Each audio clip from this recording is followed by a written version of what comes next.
Welcome, everyone. Welcome to our ongoing Q&A sessions for the 2022 New Jersey International Film Festival. We're in our 27th year, and we have a wonderful lineup of 29 films that were selected from over 660 entries from around the world. So we're showing you the creme de la creme. And today we're going to be talking to the co-directors of a wonderful soccer documentary called Voice of the Game, and it focuses on a legendary coach who's actually based in New Jersey, Manfred Schellscheidt, and we're going to be talking about their movie for the next 25, 30 minutes or so. But before we actually jump in, I just wanted to let everybody know that our festival will be taking place on Friday, Saturday, and Sundays, June 3rd to June 12th. And we're a hybrid festival. Since COVID, the only way we survived was doing online screenings for the last 2 years. And we're now starting to branch out again and doing live screenings as well as online screenings. So we'll be a hybrid festival for most of the screenings that we have. The ones on Fridays and Saturdays are going to have a live component, and their screenings are either at 5 o'clock or at 7 o'clock in the evening. And almost all of the Sunday screenings are online exclusively. And Voice of the Game will be screening on Sunday, June 5th on a part of our opening weekend. And it'll be available for 24 hours. Tickets are $15. I know it's pricey, but we're desperately trying to make up shortfalls from the last 2 years and hoping to pass some of the costs on to people. And eventually we'll try to bring down the cost as we move forward. So please show solidarity with us and buy tickets. If you like an all access pass, it's only $100. It's like half off, and it's a really wonderful deal. Okay, so we have Kirk Rudell, who's in California, and we have Tom McCabe, who's actually in England, and they're going to be here talking about their movie. Welcome, gentlemen. Great to be Thanks here. for having us. Anyway, okay, the standard opening question is, okay, why did you make this film? Who would like to jump in? I'll start since I've known Manfred Schellscheidt for the longest. So I encountered Manfred as a teenager, and I was fortunate enough to play for him for 2 years with his club, the Union Lancers, which was one of these soccer towns not too far away from me in New Jersey. So it's, really appropriate. It's a New Jersey story, and it's an international story because Manfred's an immigrant from Germany. And he just was almost a Pied Piper, where he was bringing in, soccer people, soccer players to this town of Union, New Jersey. And that's where I encountered him, as well as, a number of the players that then we went to university together, a little bit, down the parkway there in Princeton, New Jersey. And that's where I encountered Kirk. We were classmates at Princeton, both goalkeepers. I don't know if there's something there between goalkeepers and directors, in film, but Kirk, after Princeton, went out to LA and has been writing and doing all sorts of TV and film production. So I'm more of a historian of the game, not necessarily involved in the film, but that's the quick timeline. Met Manfred as a teenager, was very enamored by him, influenced by him as many others have been, and then we knew him through Princeton and beyond. So we just thought he'd be a wonderful subject for an American soccer film. That's crazy. When did you guys go to Princeton? Oh, you're going to date us now. Just a little bit, because I don't think we're that far apart. I also played collegiate soccer at Binghamton. And Binghamton, back when I was playing, I played between 76 and 80. And Binghamton, so we're 28 years old, so it's a little before us. But right, okay. Kirk is a comedy writer. No, we graduated in 1991. We had the good fortune to play for one of Manfred's, I guess, disciples, Bob Bradley, who was a young collegiate coach at Princeton when we were there, and then went on to coach in Major League Soccer, the national team, and then all over the world. So class of 1991. So we're middle aged. So Jesse Marsh was before you. because he played for Princeton too. Just after us. Oh, he's after. Crazy.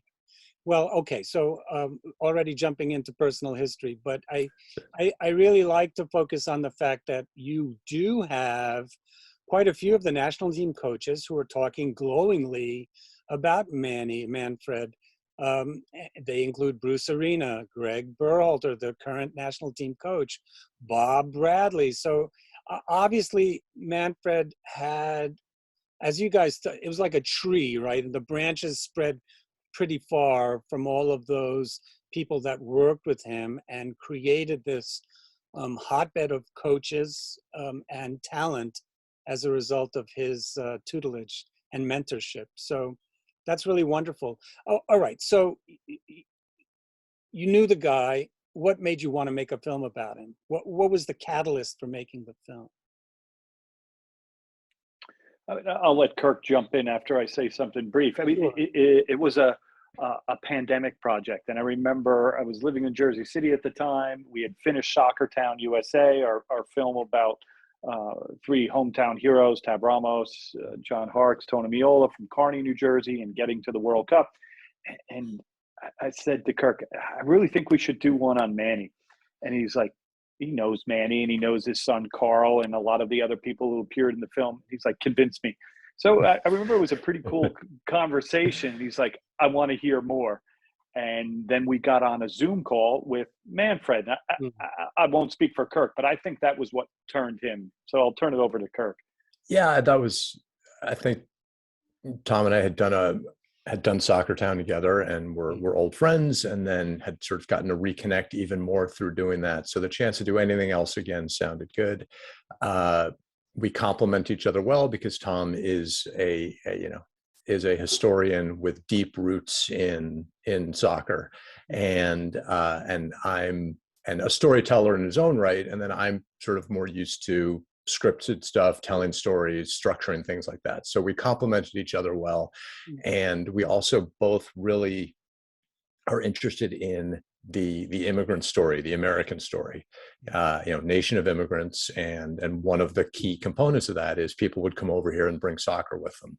So whether it was the Scots coming over to work in the thread mills in the 1870s, or Peruvians moving into,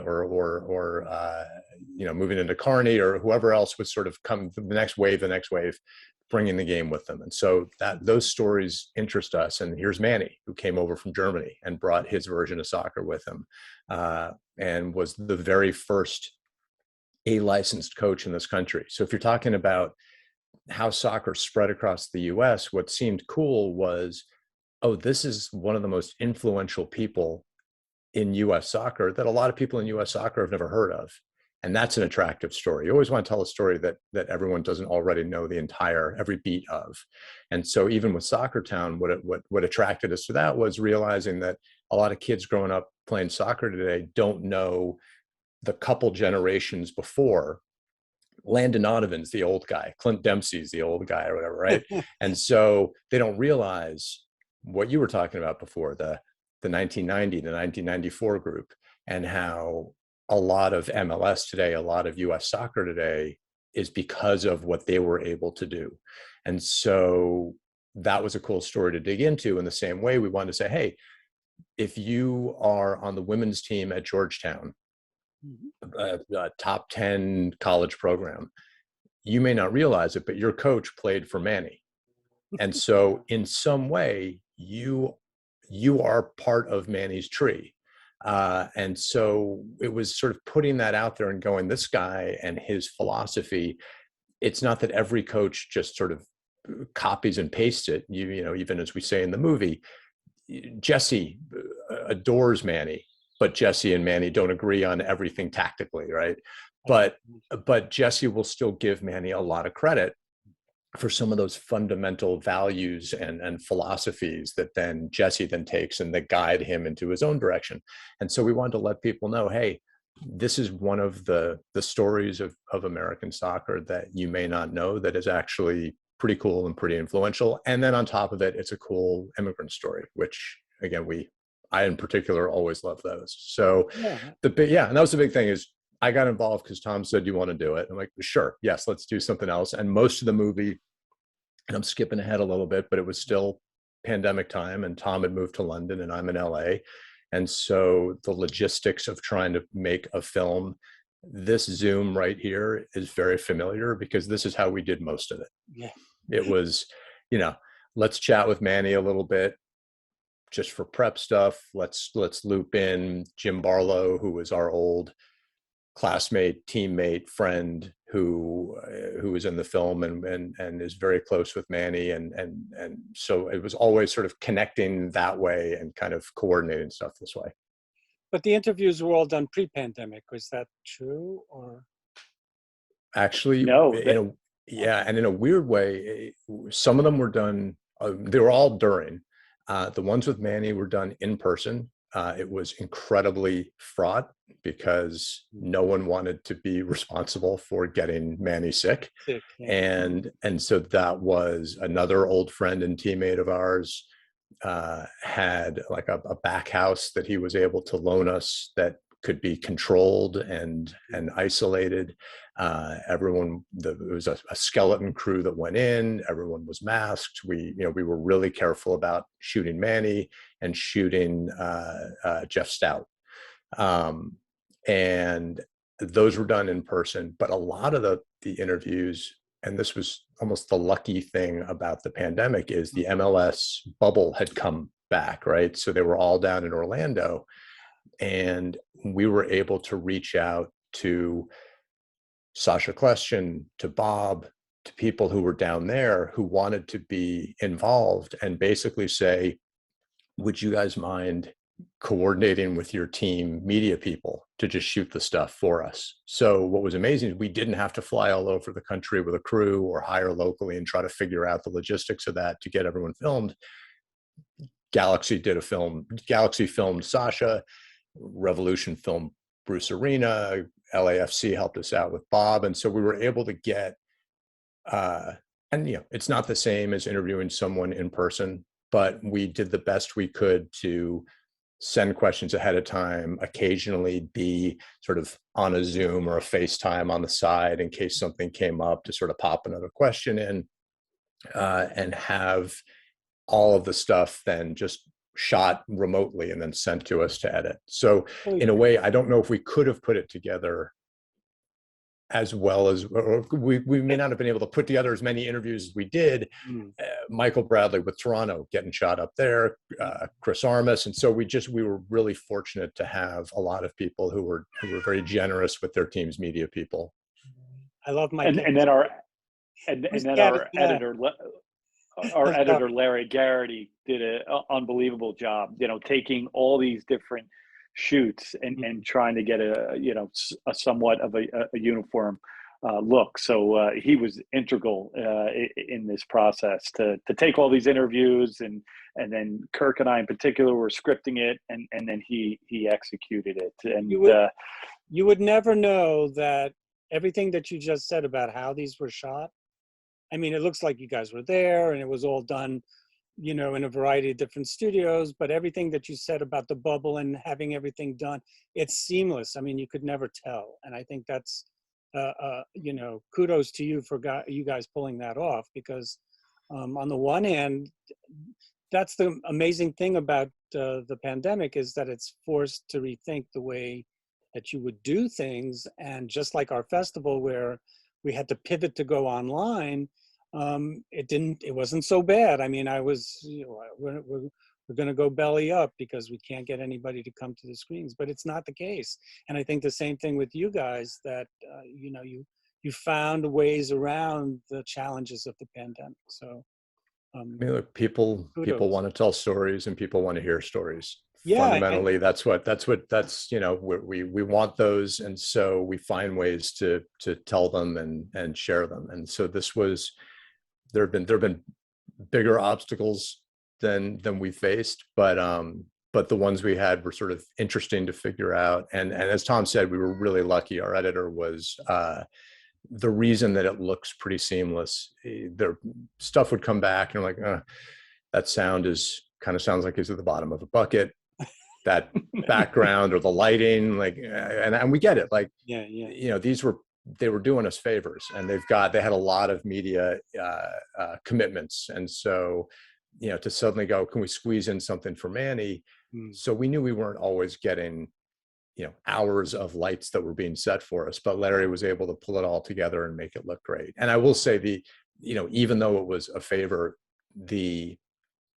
Manny is so beloved that it was incredible how many people did go out of their way to help us out, because they knew, and the thing, like, oh, you're doing something for Manny, I want to be a part of that. How can I help?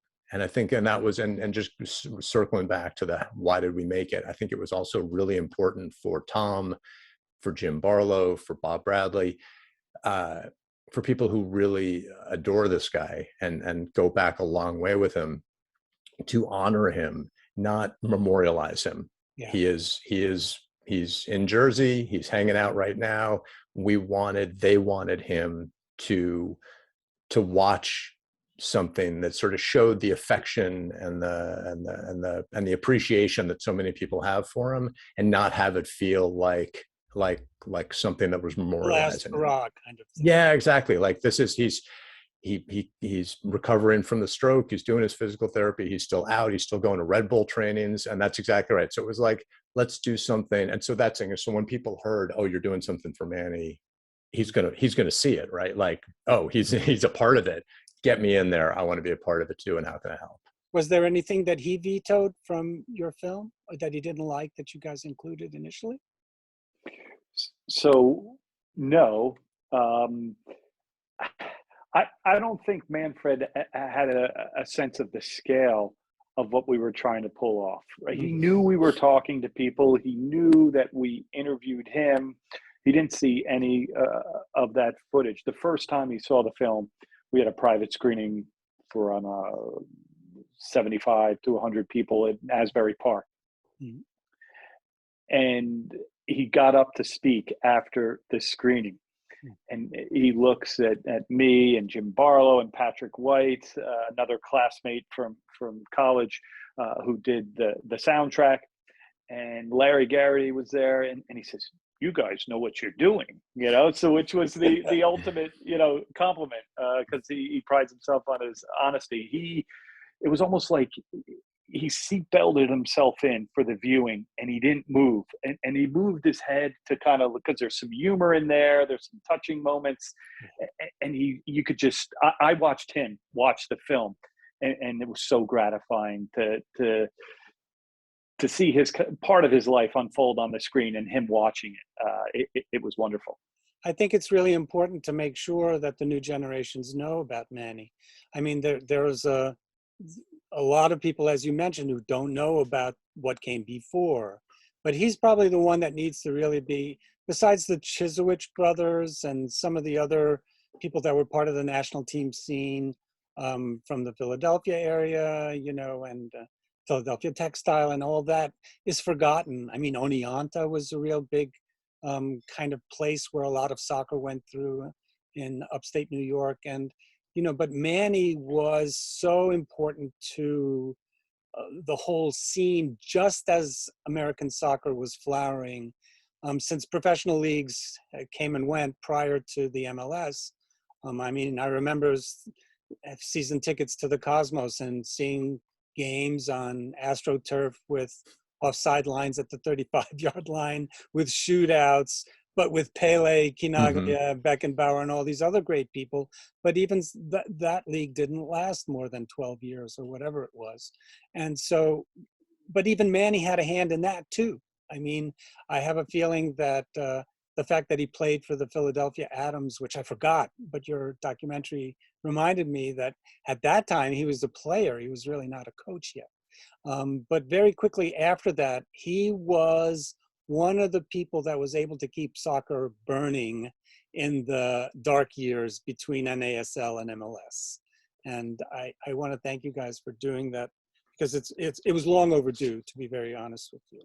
I also wanted to ask you about the graphics. I really like the way that we have these interludes where we see Manny starting to walk down a path, and it's kind of worm's eye view of him walking towards the camera, and then they're rotoscoped or, you know, animated.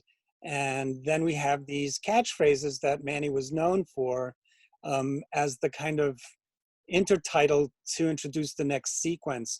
When did that kind of structure come into play? I mean, when did you decide you were going to break up the film that way? Early on, or is it something that evolved as you were shooting the film? I'm going to say that was Kirk's idea, Well, with the kind of signposting, and then I can tell how we got into the illustration after you. well, yeah, spoke I mean, that. like it evolved because, you know, in trying, when we first started doing this, Bob was like, I don't know how you're going to organize this. Like, it's going to be really, it's going to be difficult because you don't want to do it like a book report of Manny was, you know, started with Manny was born in Solingen, Germany, and then he moved here, and then we're going to go chronologically through his life. And the goal was to try to make it accessible and entertaining, even if you don't already know who Manny is. That's the whole point. Even if you're not, and this is much more of a soccer fans film than even Soccer Town was. But still, we wanted it to be something that would be interesting and dynamic. And so how do you do that? And so we would do all these interviews and then try to, you know, with all the clay, right, that you accumulate doing all these interviews, how do you stick it together and make it look like something interesting to look at? And what we started to realize, Tom had gone down a rabbit hole of masterclass videos, and we were talking about that as a structure and realized, you know, just sort of, as you said, taking pieces of Manny philosophy that seemed to sort of click into his biography. And so that we could sort of drop some biography along the way, connected to other bigger themes, and then have these chapters would be a good way to structure it. And then I've done some work in animation as well as live action. And so then I just, you know, I think at some point Tom and I were talking about it, and I thought it would be fun if we just dropped little animated interstitials, just again, so it would just be something a little more dynamic to look at. And then Tom was able to source someone to do those animations. It turned out so well. Yeah, I mean, it gives you a sense of where you are in the film. So I think as a kind of markers, so where you are, you know, he's going to eventually come real close to you by the end of the movie. So Right. You can see how the film kind of evolved, or the story evolved. But I also like the fact that you didn't start and say, well, Manny was born in Right. such and such a year. I mean, that, kind of look, that go back walking and down the forth. road, that walking down the road thing, it was, you know, a shot that we wanted to get when we did the interview with him, because it sort of says everything about him and his life in one image. It is, you know, he is very much a guy that tries to live in the present. So where in the road is he right now? That's the important thing. And he's not looking back a lot. He's not looking around. He's sort of, you know, he's where he is. And so we loved that image, and then to sort of drop that into the animations and give the audience a sense of like, we're progressing. Don't worry, we're going down the road too. The movie, like there will be an end, but it felt like it, and it helped anchor us as we were trying to figure out how to put it all together too, and go, okay, we needed to know where are the chapters, how do we structure this, which pieces of which interviews fit where, and that was a good device for us to just put the movie together. But the intertitles are also catchphrases from Manny, right? Where we go, right, the ball, Yep. Get your head up, a million footprints. By the way, I used to play on Fartcher's Grove. It was just dirt when I played. And it would just be a mess if it ever rained. And because it kind of goes down, it slopes downward. Right, Tom, you played there. So right. you know. I've played there many times, Yeah. Because I don't know, was he involved also in Elizabeth's soccer club? Before yes, he won the U.S. Open Cup twice, right? 1970 and 1972. So he was a stalwart player and then player manager for Elizabeth Sport Club, which kind of morphed into the Union Lancers, right? You know, it was the German Sport Club, Elizabeth Sport Club, same thing. Yeah. But with, if I could add one thing on the illustration, that was when people viewed that.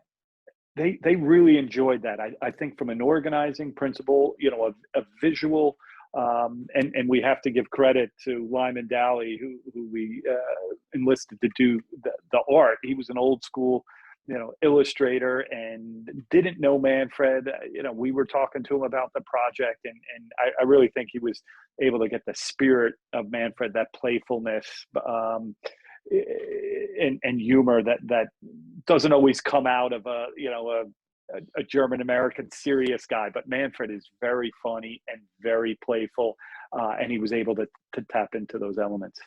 That's the other thing too, is people definitely just like with Manny, he is everyone wants to be on their best behavior around him, and they don't want to offend him. They don't want, and so when you ask, like, did he want anything pulled out? He didn't ask for anything to be pulled out, but there were some people who seemed to self-censor because they're like, oh, that's a good story. I don't want that. No, but that's, and some of the, you know, Charlie Inverso, who is an esteemed, you know, coach and a great person. He is hilarious. And if you're, you know, sitting having a coffee with him, he'll tell you a lot of stories that when the camera was rolling, he's like, no, I don't want that. For Manny's thing, I don't want to taint it with this. And we don't know. Manny might have loved it, but yes, everyone was on their best behavior. And so I think that having the illustrations to also show, like, he's a human being and he's a playful guy, and we don't all have to be sort of buttoned up all the time around him. It's okay. Well, you know, I think of Manny as kind of like Yoda from Star Wars.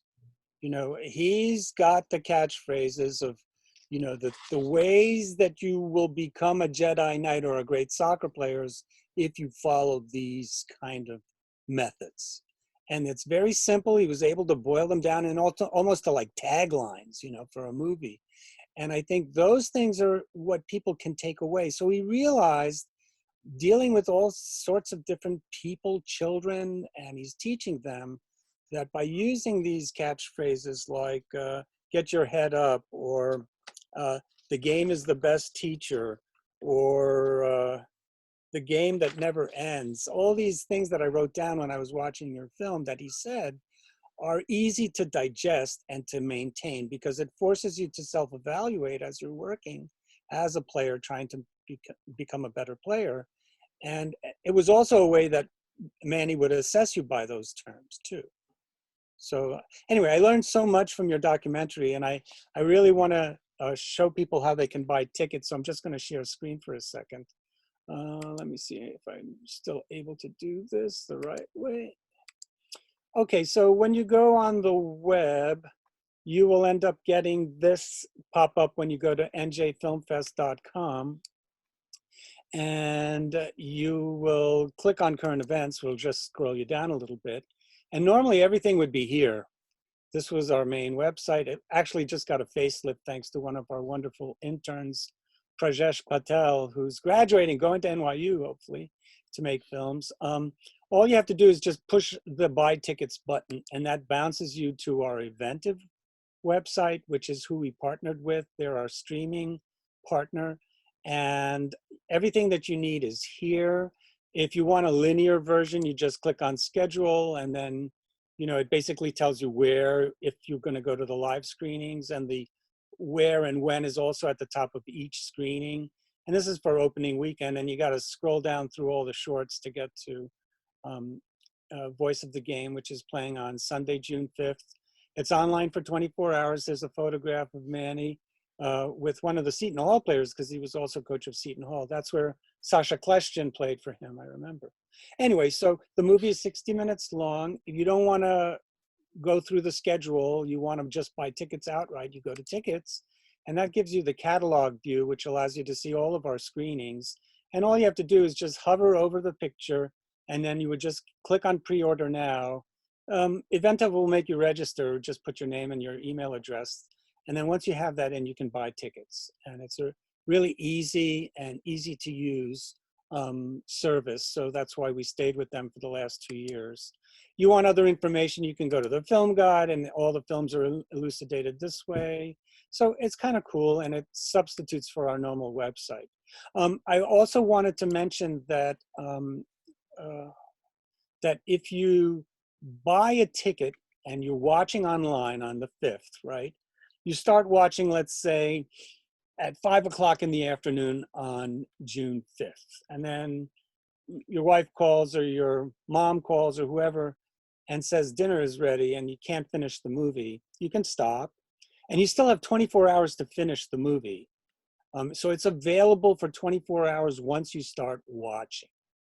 Anyway, so I'm going to stop sharing and say thanks to both of you guys. So insightful. The information that I gleaned from you in this Q&A was really, really helpful.